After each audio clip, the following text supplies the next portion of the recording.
नमस्कार, मैं दिनेश कुमार मौर्य की आवाज में एक बार फिर से आप सभी का स्वागत है, अभिनंदन है। साथियों,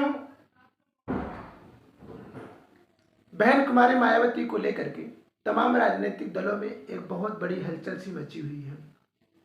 सभी राजनीतिक दल 2024 के चुनाव को देखते हुए उन्हें अपने पाले में करने की भरसक कोशिश कर रहे हैं। तो वहीं जिनके पाले में मायावती जी को क्लियर है कि वो नहीं जाने वाले हैं, तो वो उनका विरोध भी करने के लिए पूरी तरह से तन मन धन से लगे हुए हैं। लेकिन ये बहुत बड़ी बात बहन कुमारी मायावती जी ने कहा है कि उनकी जान को शायद खतरा भी हो सकता है। कुछ ऐसे भी राजनीतिक दल हैं, कुछ ऐसे भी राजनीतिक दल के विशेष लोग हैं जो उनकी जान के पीछे भी पड़े हुए हैं, ऐसा सम्माननीय बहन कुमारी मायावती जी कहती हैं। साथियों, बहन कुमारी मायावती का जो आवास है, जो उनका कार्यालय है पार्टी का, बीएसपी पार्टी के कार्यालय के बगल से ही एक कोई हाई ओवर ब्रिज जाता है।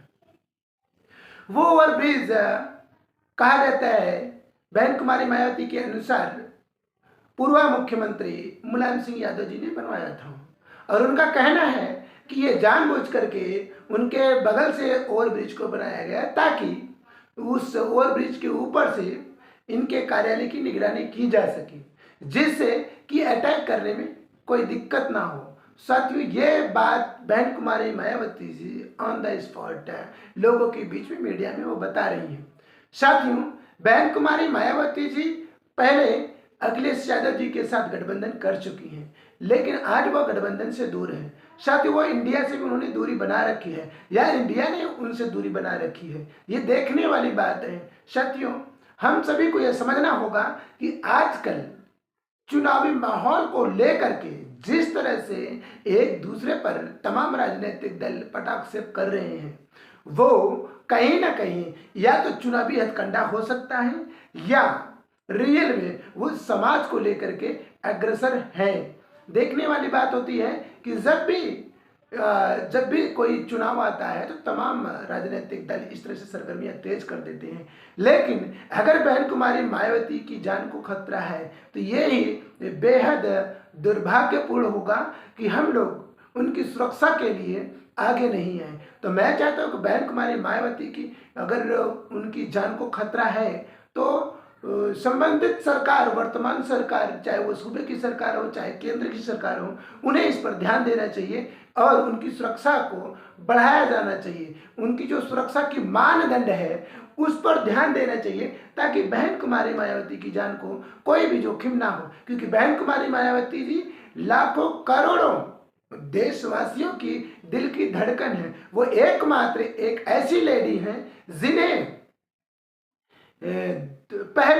देश की पहली दलित महिला मुख्यमंत्री बनाए जाने का सौभाग्य प्राप्त है। साथियों, बहन कुमारी मायावती जी जब वो अपने समय में, बचपन के समय में जिस तरह से उन्होंने त्याग, समर्पण, धैर्य किया है, लिया है, तो साथियों उसकी हम लोगों को मतलब अपने जीवन में उतारना चाहिए। किस तरह से उन्होंने संघर्ष करके अपने जीवन को समाज के प्रति सुपुर्द कर दिया।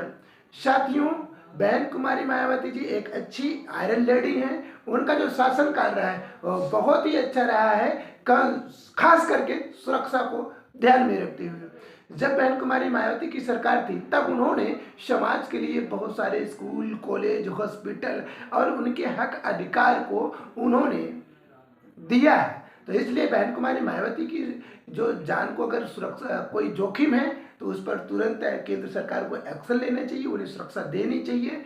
और मैं तमाम राजनीतिक दलों से ये कहना चाहूँगा कि हाँ, आपके विचार अलग हो सकती हैं, आपकी लड़ाइयाँ अलग अलग विचारधाराओं के साथ हो सकती है, लेकिन वो देश से अलग नहीं है, देश के लोगों से अलग नहीं है। देश के विकास के लिए आप सबकी लड़ाई है। तो आप सबको जब भी देश की लड़ाई की बात आती है तो हम सबको एकजुट होना चाहिए। सूबे केंद्र में सरकार है नरेंद्र मोदी जी की, तो मैं नरेंद्र मोदी जी से भी ये कहना चाहूँगा कि आप बहन कुमारी मायावती की सुरक्षा को ज़रूर ध्यान में रखें। और सूबे की जो सरकार है योगी आदित्यनाथ से भी, मैं उनसे भी अपील करूंगा कि बहन कुमारी मायावती की इधर कोई जान को जोखिम है तो प्लीज़ आप उन्हें सुरक्षा दीजिए, उनकी सुरक्षा की जो मानदंड है उसे पूरा कीजिए। और वहीं मैं अखिलेश यादव जी से भी कहना चाहूँगा कि आप सभी बहुजन समाज के युवा नेता हैं, युवा लीडर हैं, आप सभी को समाज को लेकर के आगे बढ़ना चाहिए, सर्व समाज को। फिर उसमें पार्टी राजनीति अलग बात होती है। वहीं आप सभी जानते हैं कि स्वामी प्रसाद मौर्य बसपा पार्टी में कभी रहे हैं, आज वो समाजवादी पार्टी में, और मुखर होकर के जिस तरह से माननीय कांसी राम साहब के सपनों को साकार करने के लिए, जिस तरह से डॉक्टर बाबा साहब भीमराव अम्बेडकर के सपनों को साकार करने के लिए दिन रात मेहनत करते हैं, हम लोगों को पूर्ण रूप से तन मन धन से उनके साथ खड़े होने चाहिए। साथियों, नेक्स्ट ऐसे ही विषय पर फिर किसी विषयों के साथ मिलेंगे, तब तक के लिए आप सभी अपना ख्याल रखें। आप सभी ने जितना महत्वपूर्ण समय दिया है उसके लिए बहुत बहुत धन्यवाद। फिर ऐसे किसी विषय के साथ मिलेंगे, तब तक के लिए जय सम्राट, जय संविधान।